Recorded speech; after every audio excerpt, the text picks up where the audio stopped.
Sarıgulov Dastan Islamovich, Kırgız Respublikasının eks-mamleketlik katçısı, mamleketlik kızmattın birinci derecedagi mamleketlik kengeşçisi, Kırgız Respublikasının Jogorku Kengeşinin eks-deputatı, Kırgız Respublikasında emgek singirgen kuruluşçusu, professor, 12 kiteptin jana 17 el aralık ilimi emgeklerden avtoru.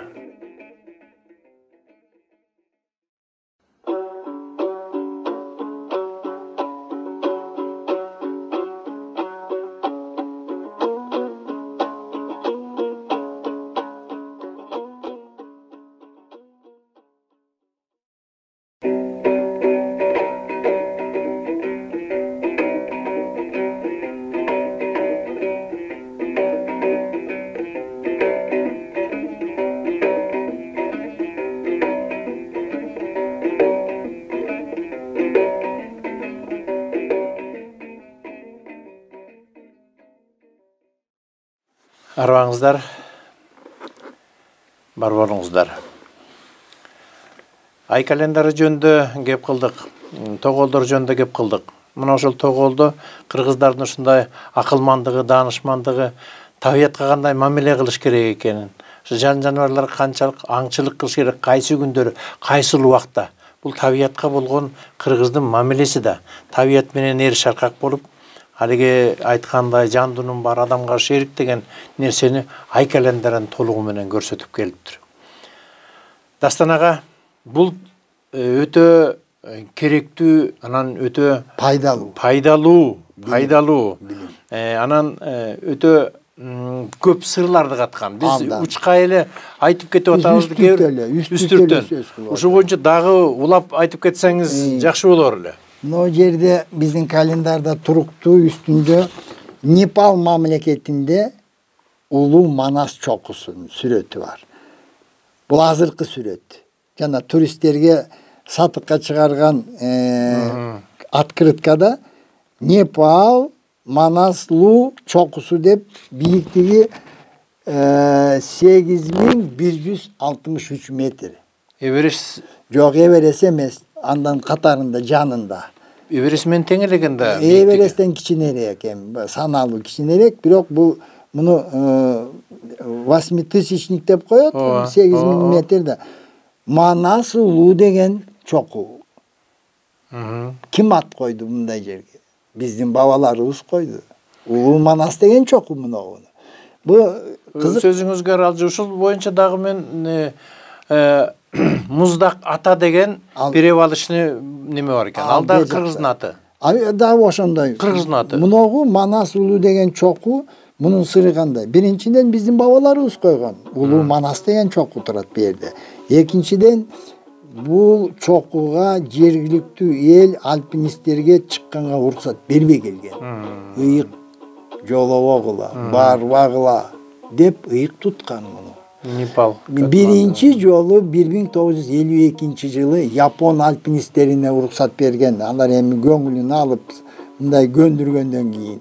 Bu çokudagı tatal, buğa göp çıkpayt. Bu jer su atları degen bizning mayeke tiyешелүү маалымат. Hem kalendarda çekili tartılgandan keyin men aytıp ketip atam. Bu ay kalendarga bu çokunun tiyешеси kандай degen суроо bolsun. Bir yerde tiyешеси mınday Manas Ulu degen çoku. Ay kalendardın başında turat. Yemi bu ay kalendardın gereğim ne, manisim ne degende men aytıp keteyim. Jana Dünya Tilleri degen kitep. Bunu Sayız ubagında SSR İlimler Akademiyası çıkargan 1996 yılı çıkan kitep. Türk diline arnalgan tomu. Bir yerde mintim aytıp atat. Bir de kızık oşunu başında ele aytıp atat. Türk tilleri Şumer tilleri menen tekdeşligi, okşoşluğu var dep. Ama al vakta ilim biraz talaş tartışması menen kes aytılgan yok. Ötken jolu biz bolsa ayttık ko, bir arı 16 ok para var dep. Turabı. İlim mintet. Yer yüzünde 5 iri tillerden toğu bolğan deydi. Bu tüpkü tillerden 5 toğu bolğan eken de. Alarda ilim kanday dep ajratıp bölüp atat. Alarda mınday deydi bir yerde. Tamil toğu, мындай дейт. Семит Хамид тобу, Индо-Европа тобу, Урал тобу, Дравиди тобу, Картвел. Мына ушул 5 ири топторго бөлүнгөн экен түпкү тилдер. Анан алар чачырай баштаптыр. Дүйнөгө тарай баштаптыр. Ал тилдер бөлүнүп да бир топ тилге уланып кеткен экен. Илимпост мынтип айтып атат. Согласно представлениям Ильича Свитыча, алтайская общность распалась значительно раньше остальных 5 языковых общностей, входящих в настратическую макросемью. Ошол 5 ири топ тилдерин тобунан кыйла мурун Алтай топ тили чачырап тарап кетти деп атат. Современные исследования относят период распада алтайского праязыка к 10 тысячелетию до нашей эры. К 7 тысячелетию до нашей эры. Эки пикир бар экен. Азыр илим так айтып атат, андан да мурда болгон деп атат. 12 миң жыл, 14 миң жыл мурда Алтай топ тили биринчи чачырап тарады дейт. Бул тилчилер айтып атат. Календарга тиешеси кандай деген суроо туулуп атпайбы? Өтө кызык маселе. Тилчилер албетте тил жагын гана иликтеп, турмуш тиричиликке адам затын тарыхына тиешелүү жерлерин толук чечмелеп сырын ача алган жокту. Алтай топ тилине кайсы тилдер кирет? 36 түрк тил кирет.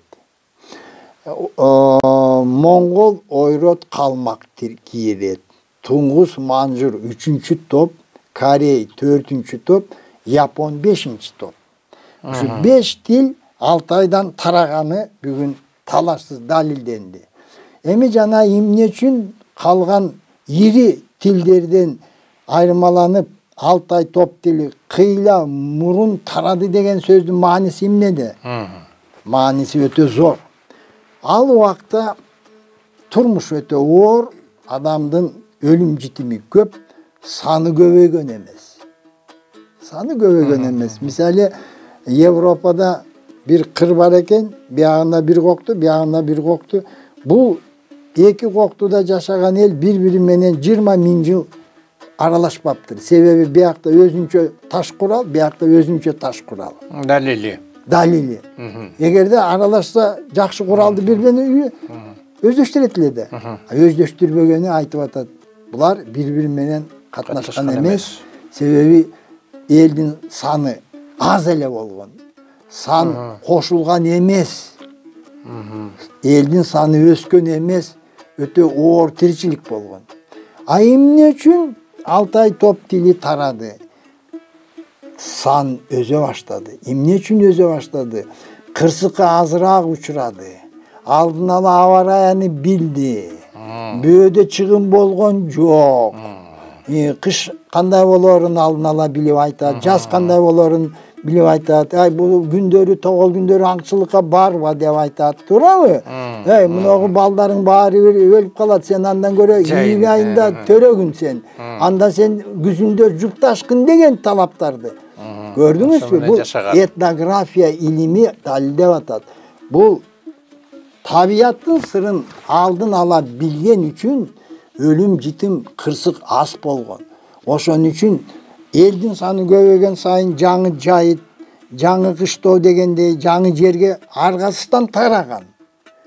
Бул демек биздин бабаларыбыздын даанышмандыгы, биздин саныбыз көбөйсүн.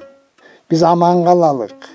Биз бөөдө чыгымга, кырсыкка учурабайлык деген саясаттын түбүндө жылдыздардын сырын билип, айдын сырын билип, ар бир жылда кандай жаз болот, кандай кыш болот, кандай күз болот алдынан билген үчүн саны өскөн да.